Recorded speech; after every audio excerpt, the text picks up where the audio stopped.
Sorry.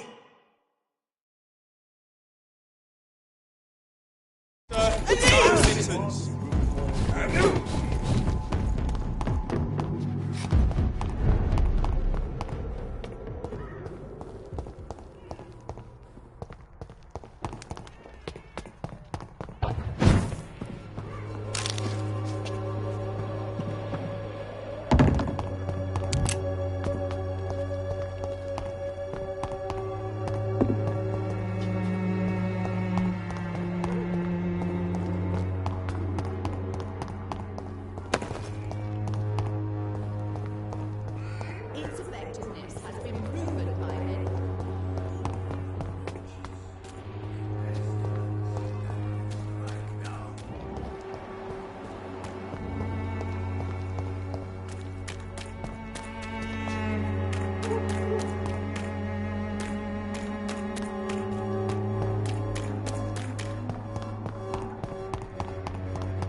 Better go home, sir.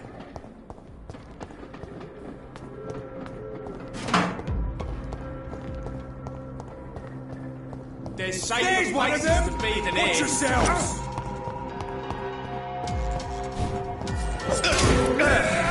Doesn't like fire, does it?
This could be the box Lewis thought he lost.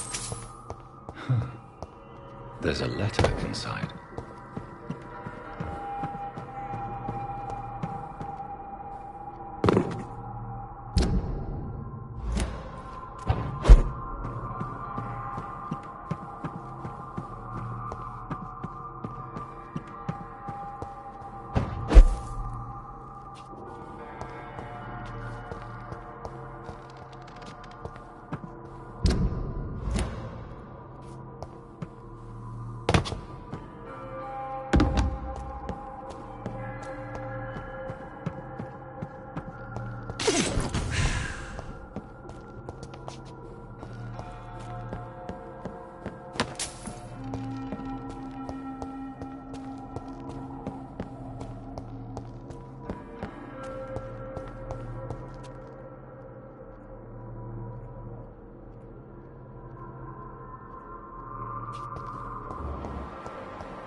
Good evening. I'd like to see...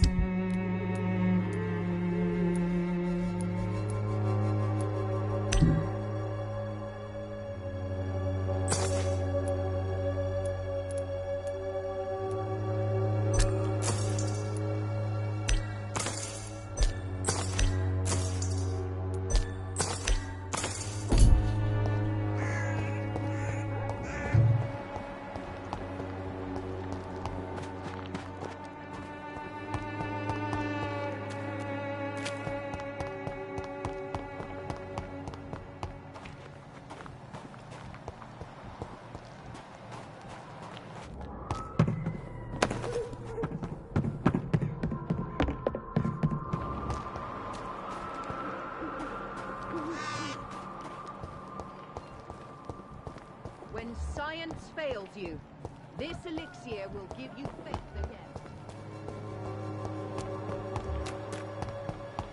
Its effectiveness has been proven by many.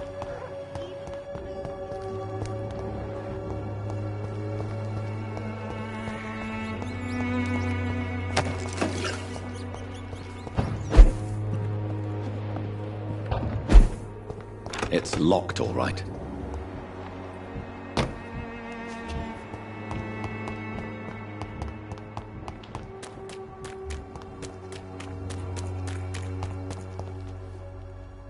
Fancy buying something, sir? You never lose your...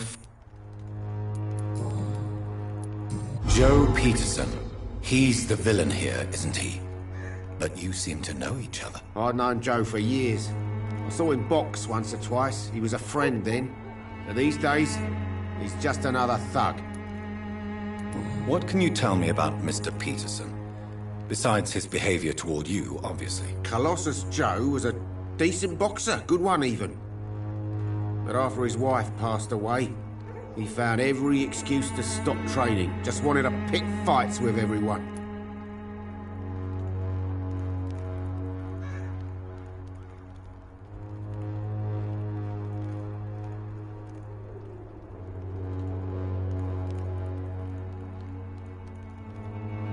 It's never easy to find a new path in life, especially after the loss of a loved one. But crime is certainly not the best option. We've all had some rough times, ain't we? But most of us don't use our fists to see us through. And no one has ever stood up to this thug. Nobody would be fool enough to stand against the wet boot boy.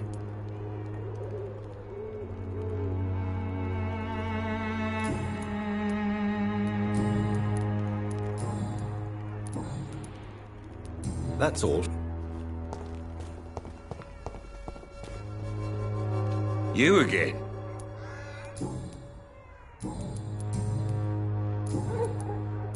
Good.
A love letter from Joe Peterson's wife, addressed to Barrett Please, Lewis. I don't have your money. Come Who on, should I Barry, give you it got a to, I game we wonder? pay for peace of mind. Can't you just look the other way?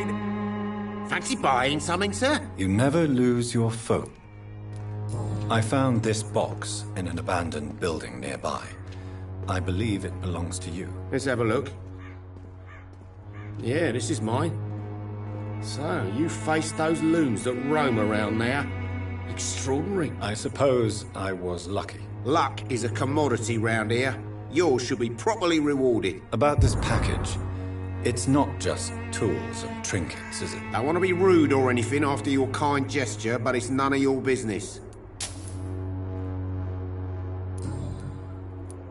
Barrett, you had an affair with Joe's wife, didn't you? Yeah, I did. She's the only woman I loved. My first regret is that she stayed with Joe after Harry was born. The second is I never shed a tear when she died. Do you mean you're Harry's father? No one will ever know for sure. And it's better that way. And I don't believe I'd have been all that bad as a dad. Did you ever try talking to Joe? Never. But I suspected he knew everything, even without knowing it. And he decided to make me pay in his own way.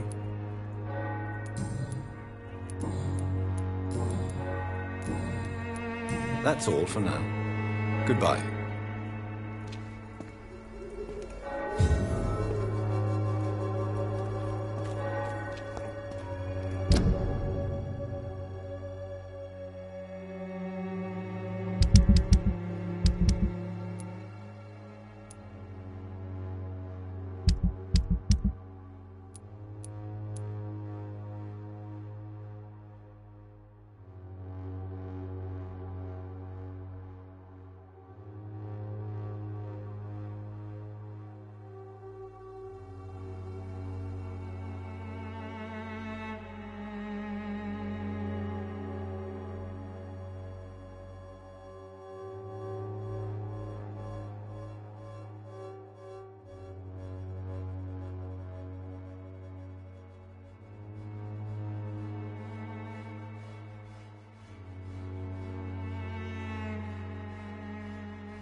I know it's hard to believe, but this district has always been wretched. Don't let your guard down.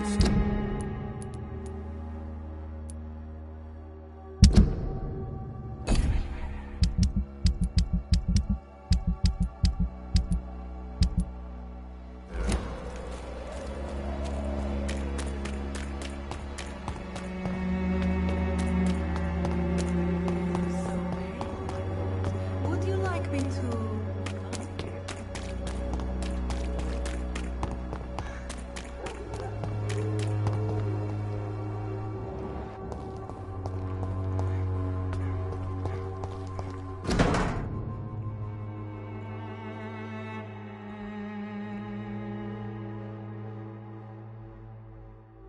The content of Darius' letter to his children could give me more leverage to enter.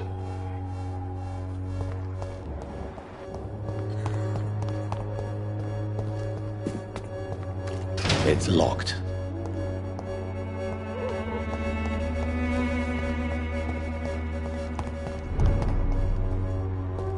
Watch yourselves!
Pay me a glass and I'll be gentle.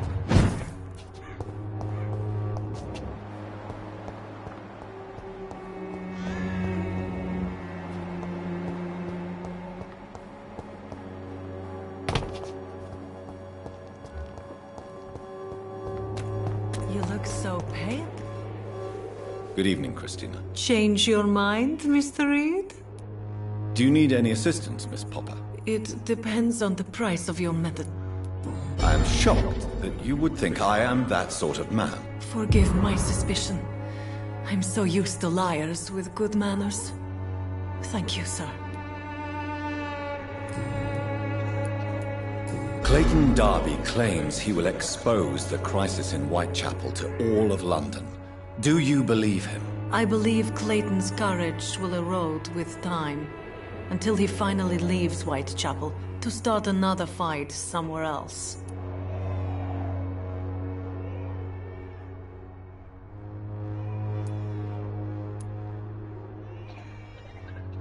Why this skepticism? How can you speak about starvation if you've never been hungry?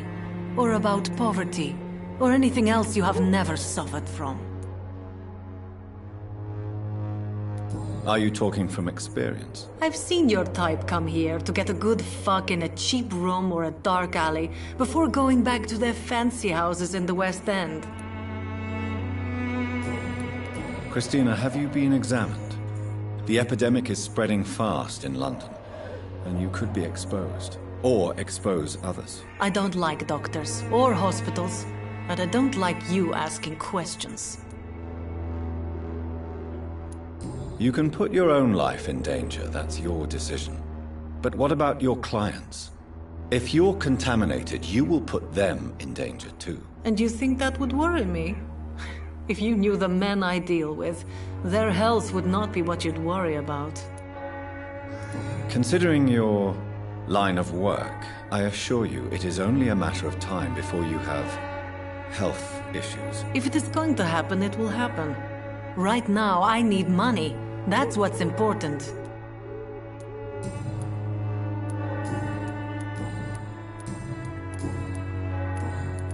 Do you know you see? Dorothy... Good.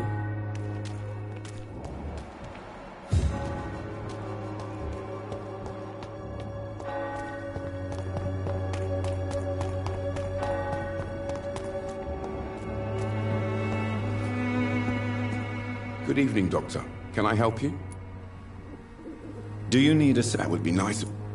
If you persist in investigating the most pox-ridden boroughs of London, you must accept the risks. Thank you, sir.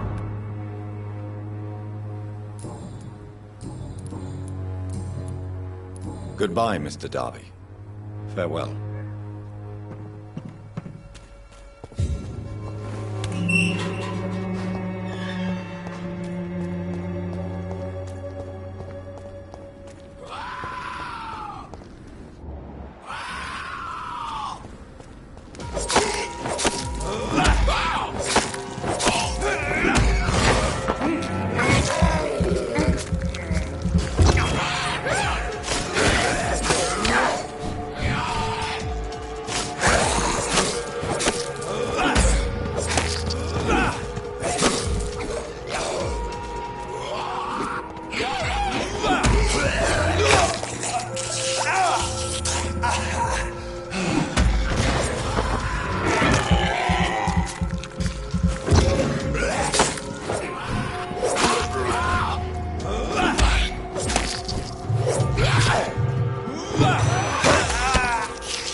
Good evening, sir. I'm Dr. Reed. I would like to ask you a few questions. Please be my guest. Although I may not be the best informant regarding this part of town, my words speak about that which the eyes cannot see. Really? Are you an artist of some kind? I'm a poet, sir. Richard Nethercott, at your service.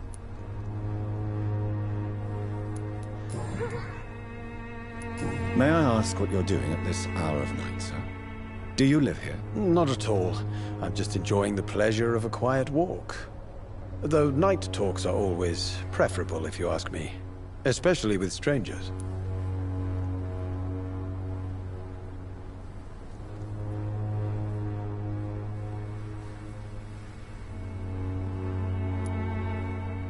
But are you not afraid of the epidemic? Oh, why should I? I see some equity in the Spanish flu. No flesh should be saved, say the scriptures. Good or evil, rich or poor, all are equal in the eyes of the flu. If you say so. But as a physician in a time of epidemic, I must caution you to avoid unnecessary exposure, sir. Thank you, Doctor. But we both know the seeker of truth has to go boldly where the weak dare not.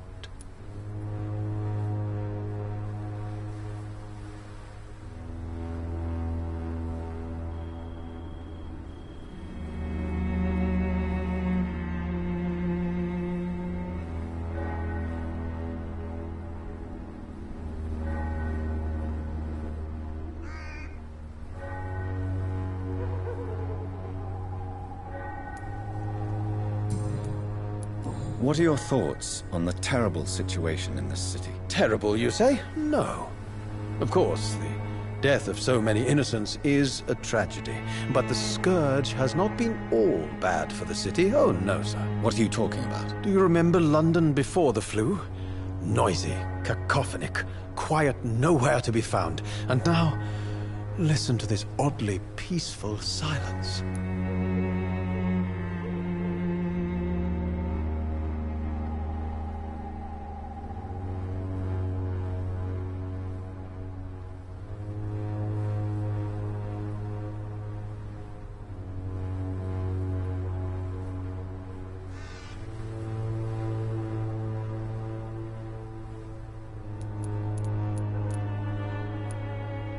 My mother loved poetry. Perhaps your words would have touched her sensitive nature. I only see a dreadful disease. Most people fail to understand my perspective. I don't blame them. But how could I call myself a poet if I veiled my feelings?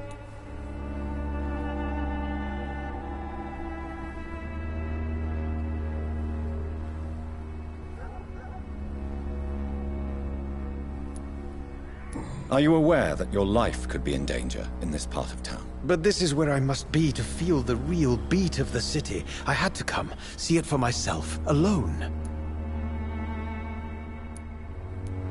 If some misfortune came upon you, who would be here to help you? Well, you for a start, my dear doctor.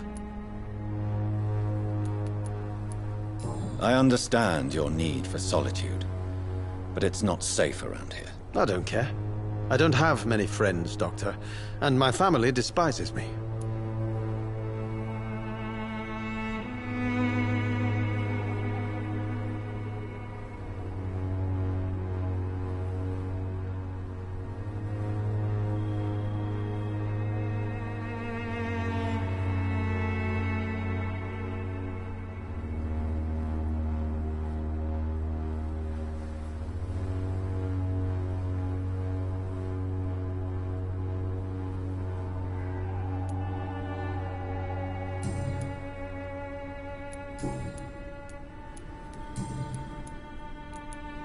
Tell me, Mr. Nethercott, why seek inspiration in Whitechapel? The place is not beautiful per se, but how to explain it?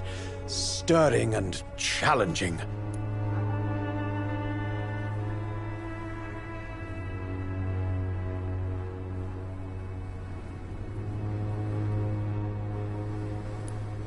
In what way, exactly? The struggle by gaslight, The barren smiles and the arid hunger under the rain. If you say so. Such vibrant antagonism and vivid paradox. The stripped humanity raged across each street. Vivid, of course, yes. And what about the poignant distress? Oh yes, the poignant distress. You see what I mean, don't you? That's what I want to write about, and that's what Whitechapel is made of.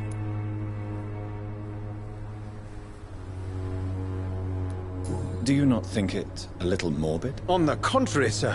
Whitechapel is full of life, full of beauty. Just like my dear muse, the wonderful Camellia. What can you tell me about Camellia? Not much. And that's the beauty of it. She can't speak, you know. She's a locked mystery who exhales kindness and sweetness.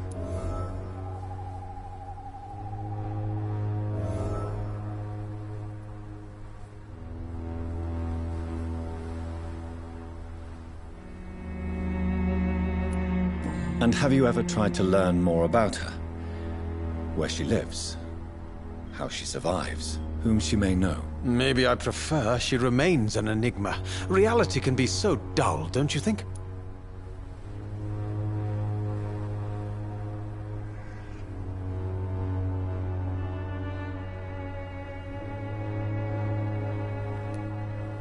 Perhaps you're just afraid to find out the truth about your muse. One day, perhaps, I'll ask her to come with me. But will she still be my wild flower of Whitechapel if she moves uptown?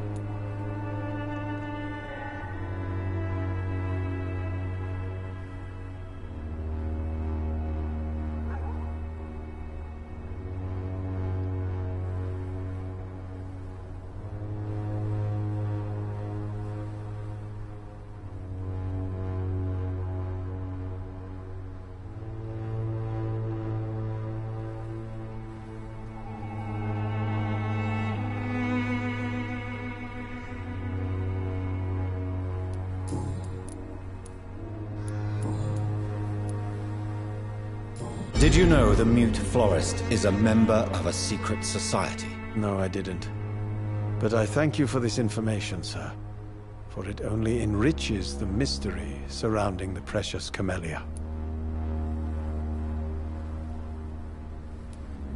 I fear you are a hopeless romantic, Mr. Nethercott. Guilty as charged, Dr. Reed.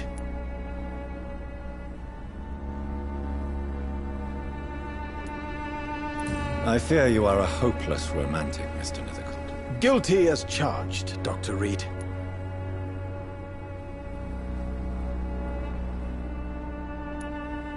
Are you not curious?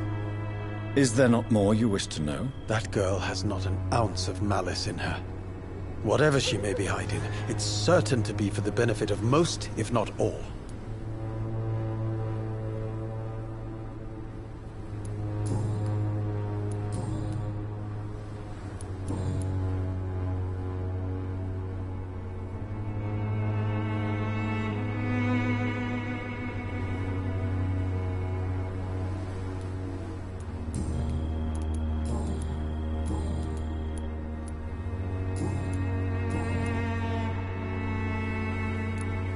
May I ask you a few questions about the district? Extraordinary part of town, is it not? I'll be glad to help you, if I can. I'm looking for Dorothy Crane, a nurse who lives in this vicinity. What can you tell me about an old man called Darius? Darius Petrescu? Yes, I know him. At first, I thought he was only a small publisher. I invited him to publish my work, but his reaction was pretty clear. Not interested in your talent? Darius is an old political activist who takes delight in printing tracts and lampoons. Those communist activities only require mediocre writing skills. Do you need medical attention, sir? It may be wise to let you prescribe me something. I don't feel like I should. I understand your appetite for words and macabre beauty, sir. But you should be more careful. The nutrition of my mind is more important than my physical health. But I appreciate your concern, sir. Next. I'll leave. Darius is a bit less of a mystery now. It should not be that difficult to incite him to let me in.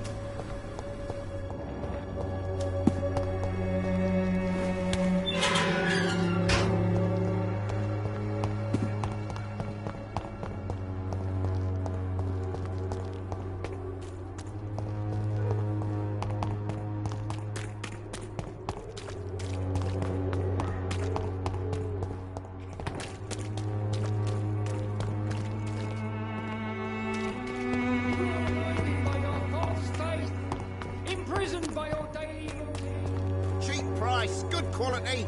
Come on, take a look. Don't be afraid.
Mr. Petrescu, just 1 minute, please. You again?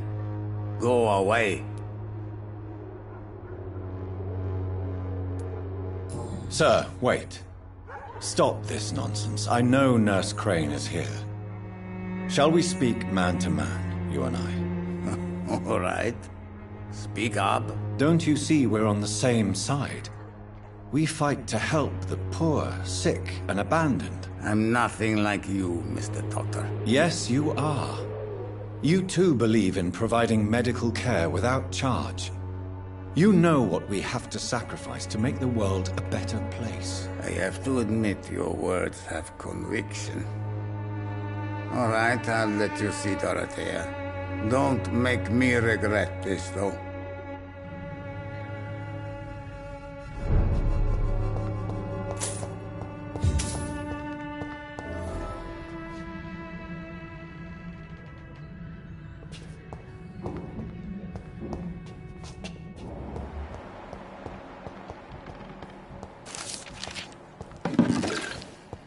It's locked.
What do we have here, nurse? Patient Raz Van Vasily. High fever running on 3 days. Complaints of dizziness, muscle aches, and head pain. Diagnosed with influenza. Treatment? Aspirin and salicin for the fever and discomfort. Liquids for dehydration, but he's having trouble keeping even water down. Thank you, nurse. Anything else I should know? He did lose consciousness this morning, but he's never had convulsions like these. He's not convulsing, he's choking. He's not getting any air. Scalpel! Hand me that scalpel! What can I do, Doctor?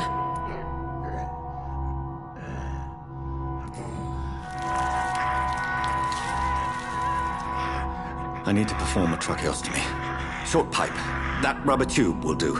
We're going to cut a passage for air through the neck. Yes, Doctor.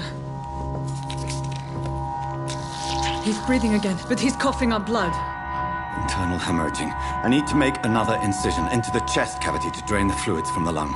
Prepare another tube. A thoracostomy? Doctor, we've nothing to fight the infection. We need an aseptic environment. Right then, Nurse Crane. What do you suggest we do? I've no idea. I'm not the doctor. Time is of the essence. We need to perform a thoracic drain. Yes, Doctor.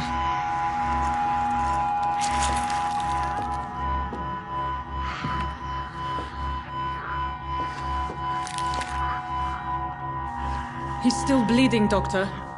I'm losing his pulse. The drain must have punctured the intercostal artery. There's too much blood. Are you all right, Doctor? I can't see.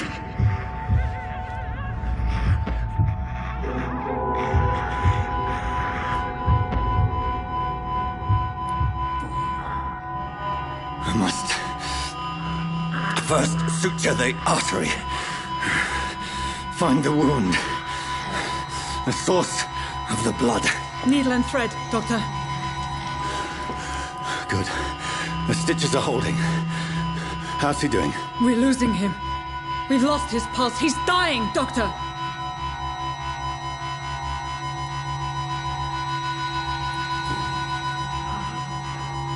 A dose of epinephrine, now. Yes, Doctor.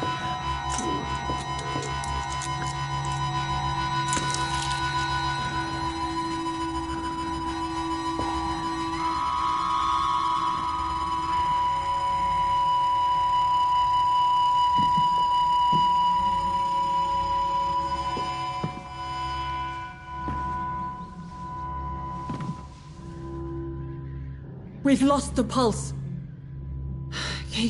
He's gone, Doctor. Nurse, we did everything we could.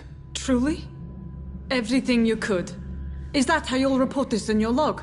Is this how the war went? Piling up one poor corpse beside the next? This was not an influenza-induced seizure. I've never seen symptoms like these on the continent. Neither have I. But the previous symptoms leading up to this attack were the same, indistinguishable from the epidemic. No. There was something more vile in these reactions. Something primitive. There have been numerous reports of mental breakdowns caused by the fever that accompanies the flu itself, Doctor. Yes, but I'd best take some samples of the blood for analysis.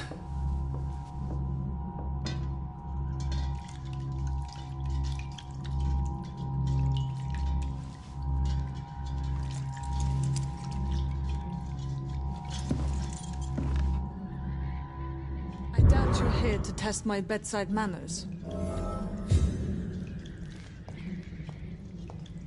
I suspect it was more than intuition alone that led you to us.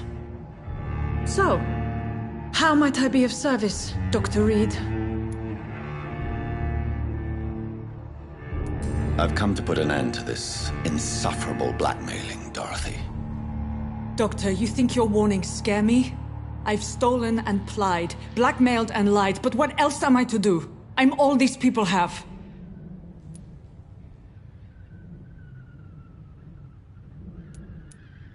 But why Lady Ashbury? Why her, of all people?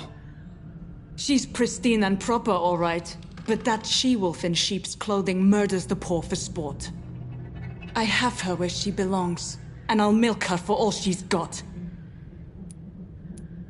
So, the end justifies the means. Is that your defense?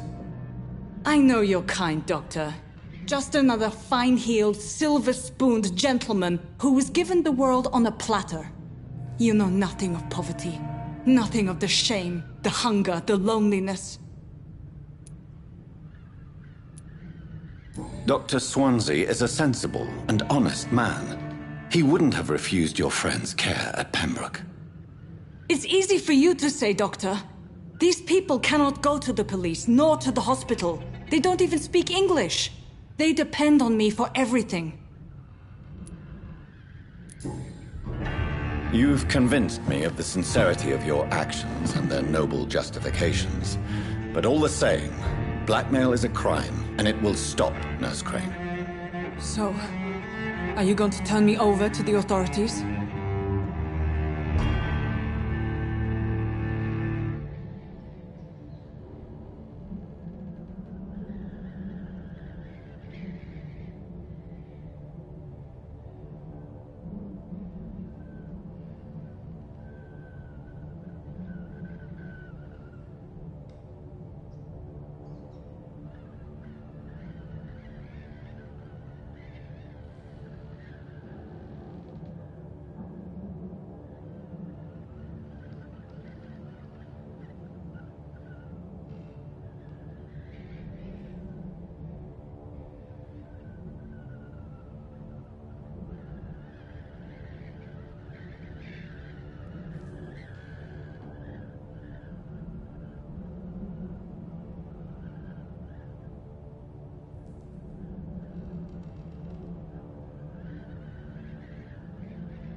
No.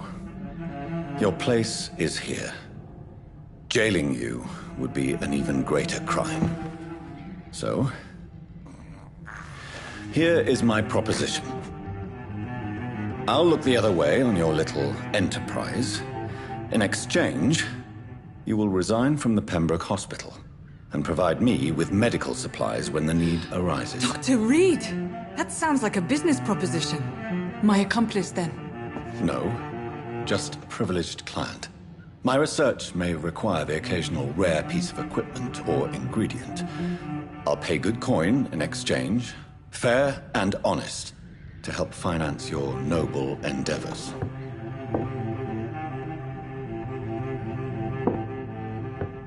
We have ourselves a deal, Doctor. Good customers are always welcome. Yes, Nurse Crane. We have a deal.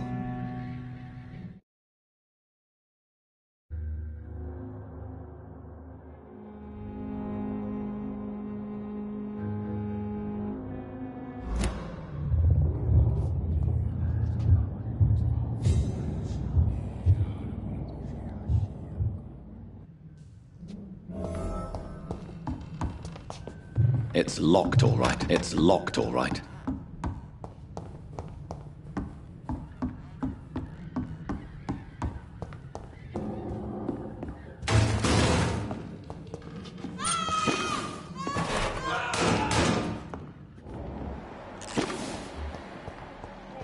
This one stinks already.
Hello, Mr. Petrescu. Hello, Dr. Reed.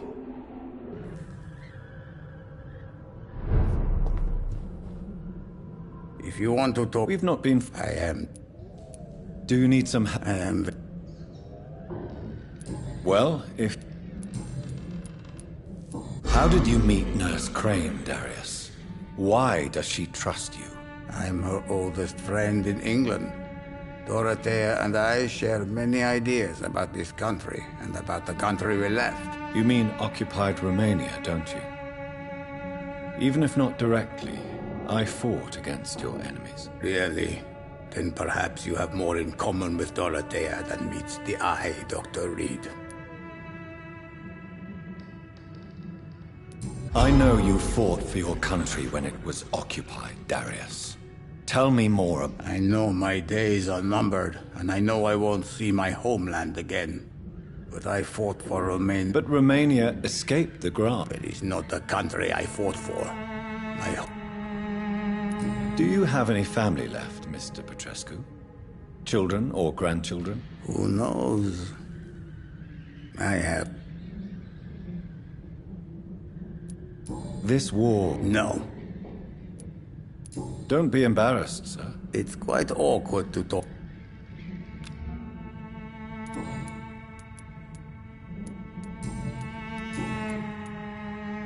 So Dorothy's real name is not Crane? Like myself and many people in this area. Dorothy. She seems important. More than you. Tell me everything you know about Camellia, the mute florist. I do not believe in the afterlife, Doctor, but I'm almost convinced Camellia is an angel. She volunteered to give out our medical leaflets. Are you not worried for her safety? She is as brave as she is tough, and clever, too. If only I had met her when I was younger. Are you in love with Camellia, Mr. Petrescu? Don't be stupid. If I had met her when I was younger, we could have won our revolution. Who is she, really? Do you know where she's from? She's not from around here, that's all we know. Camellia is not even her name. It's her favorite flower. You say she has no close family? Well, there's that awful poet who constantly follows her around like a lost puppy. A good man for sure, but a very poor writer.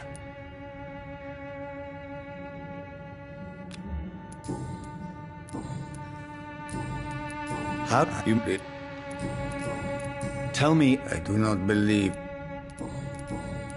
Goodbye.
Human blood. Whoever left these marks did so deliberately. Kill it, boys! The bloody crime! Crush the leech, boys! Die, Bernie!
I would ask you to avert your eyes, sir. Or did you not know it was rude to stare? I knew it.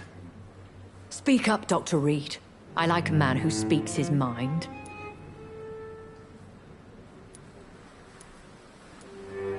Hiding your true appetites behind a facade of compassion.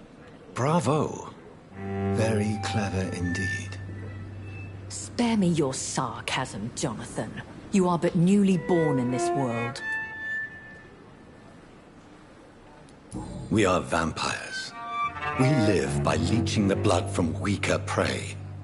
We are Darwin's next chapter. His cynical and perhaps ultimate expression. The situation is somewhat awkward nonetheless. I have not been observed sustaining myself for many decades.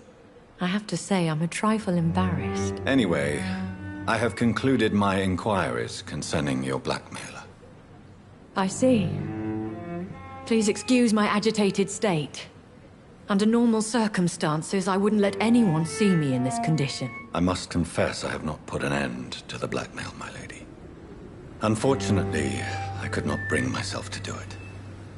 I'm so disappointed in you, Jonathan. I didn't expect this from you. Lady Ashbury, you yourself admitted how ridiculous the sum of money was. I can assure you it was all used for charitable ends.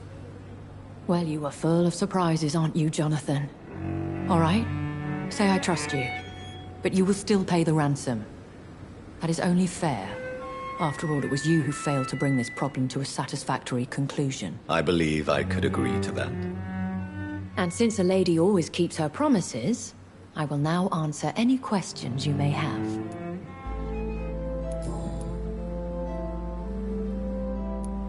Why does Dr. Swansea allow you to feed on the patients of the hospital? Dr. Swansea is a good and compassionate man. He is trying to find a solution for our hunger. Until that happens, he is clever enough to understand that I only feed upon the dying. And no one suspected you of the murders? As you well know, suspicion has recently fallen on me of killing for pleasure. But you have my word, Jonathan. I take no pleasure in taking a life. What do you know about this Brotherhood of St. Paul's Stole? The Brotherhood is well known amongst London Vampire Society. As long as our kind is discreet, and as long as they do not interfere, we have come to a mutual understanding. I know this is beyond the pale, but may I inquire your age? Really? And I thought you were gentlemen. If you must know, I'm 27. I've been 27 for a long time now, and 27 I shall remain. And who bestowed upon you this eternal youth? My maker. He left this isle a long time ago. Very well, but I believe there is more to this than you are saying. A lady has to have some secrets. Why did you save me in the canning factory? I could hardly stand by and watch such a promising young blood as yourself be torn to shreds by some gutter scowl. What type of vampire is a skull? Not a true vampire. The deformed offspring of lesser vampires. It is a shame these creatures run wild, slaves to their baser instincts. William Bishop wasn't the vampire that created me, then? No, Jonathan. Whatever their strength and demeanor, Scowls are the progeny of careless vampires. It cannot be the other way round.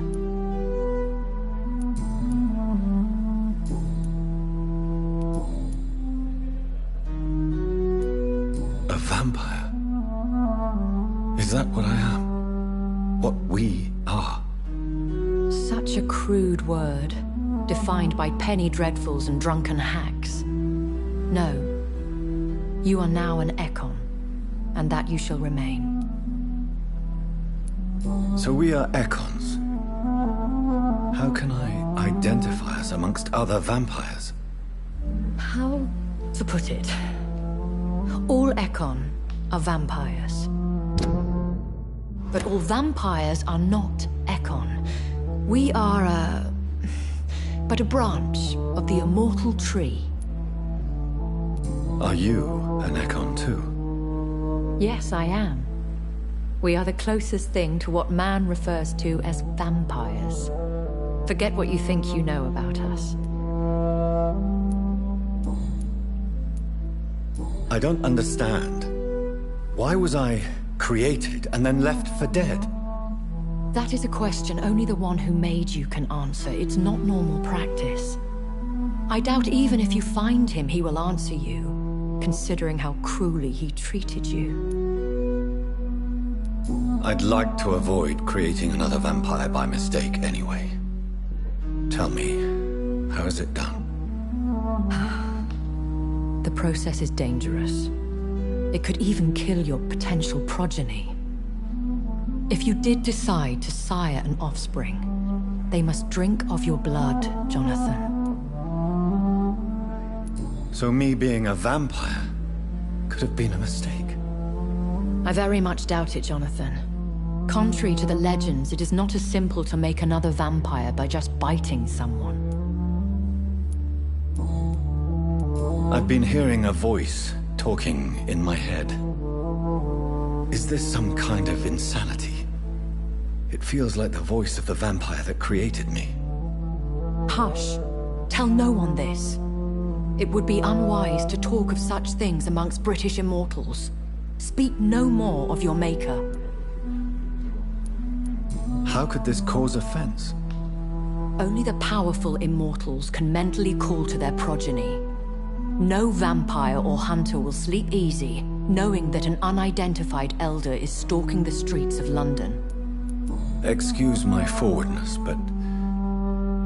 are you my maker? Me? Goodness, no. Only a foolish immortal would create a progeny without taking precaution, and I'm no fool.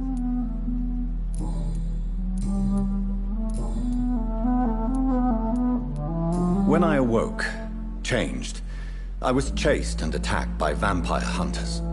Prepared and well-trained. Though I can't be certain. More than likely, it was the once glorious Guard of Priwen. Once glorious, but still dangerous. They have seen better days, but all fanatics are dangerous. You would be wise to stay clear. They are sworn to destroy our kind. You make them sound like some sort of cult. More a society. And like all the best ones, a secret society. I thought them almost gone, but it seemed they have been recruiting.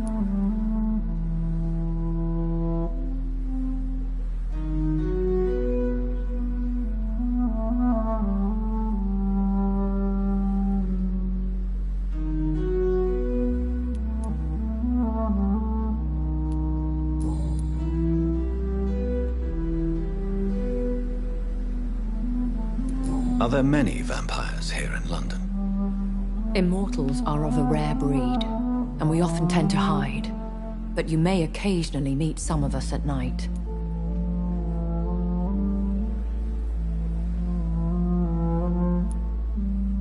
Will they all be as affable as you, my lady? I do not see why not. But remember, even the shark smiles before he bites. That sounds like a lesson from experience. Vampire politics are as intricate and sometimes tedious as a game of chess in a gentleman's club. I've learned from experience it is best to decline to play.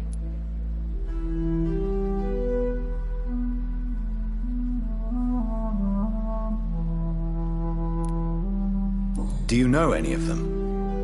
Have you an idea of the identity of the vampire who attacked me? You mean your maker? No, Jonathan, I have no clue. But I fear he or she is as careless as cruel. To let you discover your new condition by yourself. What do you mean? Every now and then, you may discover an immortal in the deep of the night. But we are a rare and reclusive breed. Our progeny is almost never accidental.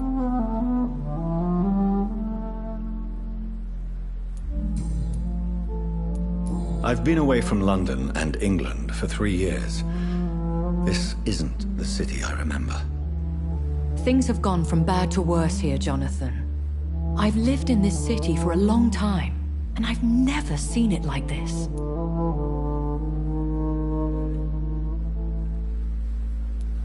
What is it you fear? Fear has long since flown this form. But there is something malevolent circling us. I feel fear is merely waiting in the wings.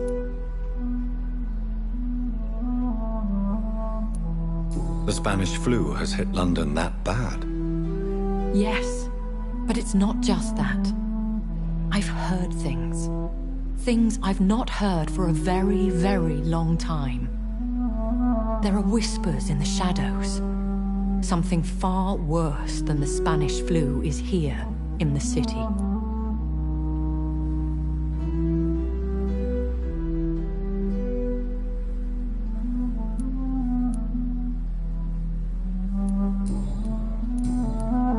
I bid you farewell, for now, my lady. I must quickly analyze the blood I took from Nurse Crane's patient.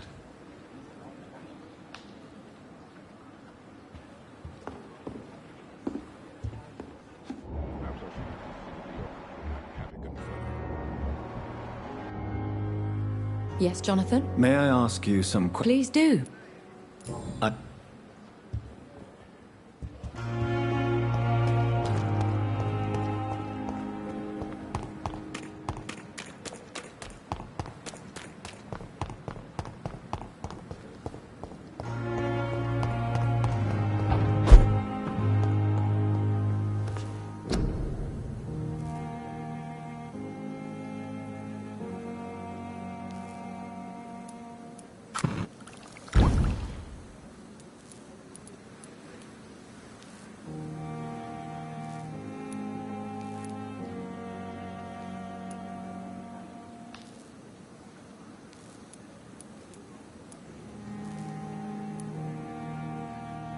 Razvan Vasily was infected by Spanish flu, but also has the highly unstable blood of the Scows. Is the London vampire... The flower's dying. It needs water. Strickland's project could be dangerous. I have a mind to report him to Dr. Ackroyd.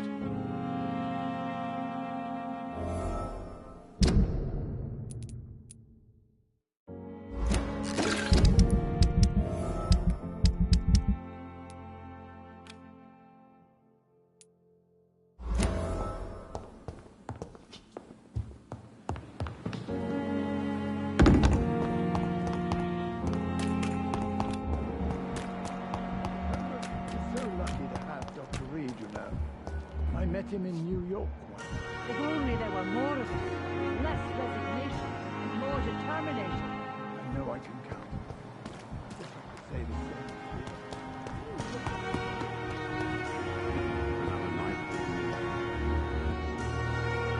same. Good evening, Miss Howcroft. I need blood, Doctor.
Why kill me, brother? We could have ruled this land together and forever.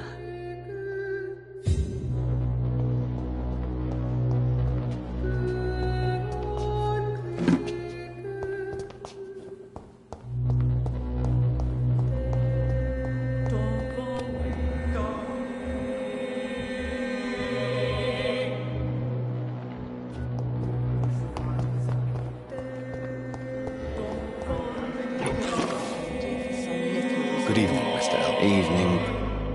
Soldier. I'm fine.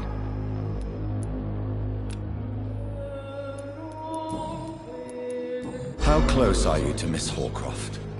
Are you aware that she thinks she is a vampire? To wait for her next nibble is the best reason to stay here. Every time she approaches my bed, she treats me like something tasty. A normal person. Aren't you afraid?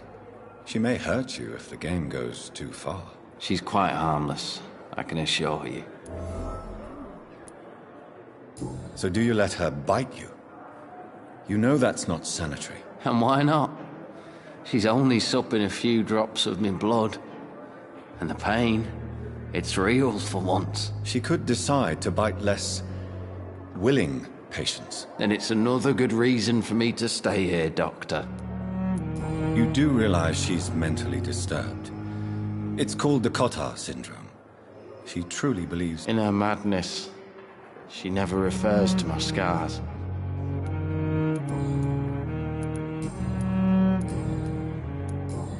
Goodbye for now.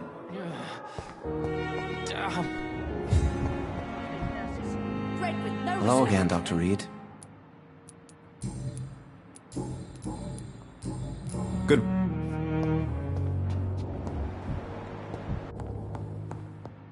Someone's poached my blanket. Oh, the cold will be my death.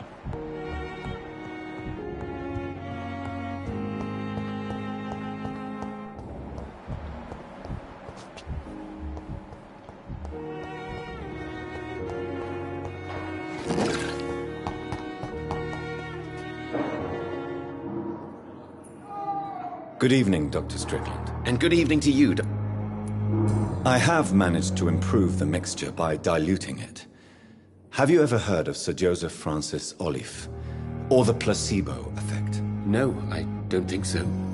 Why? A placebo is a substance or procedure that has no actual physical effect. You made a placebo of my project.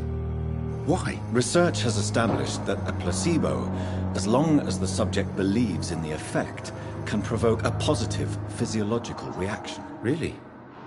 That's fascinating.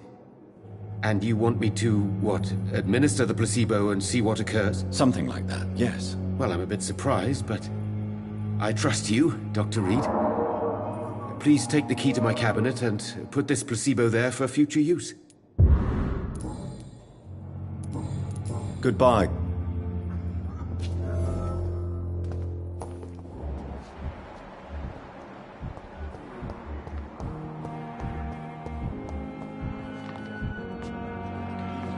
I'm quite busy.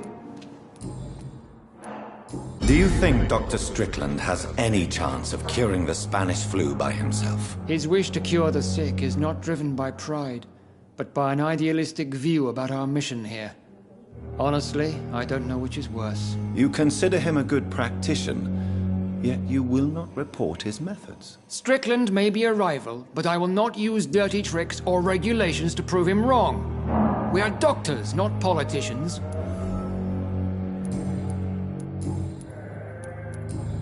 Thank you for your...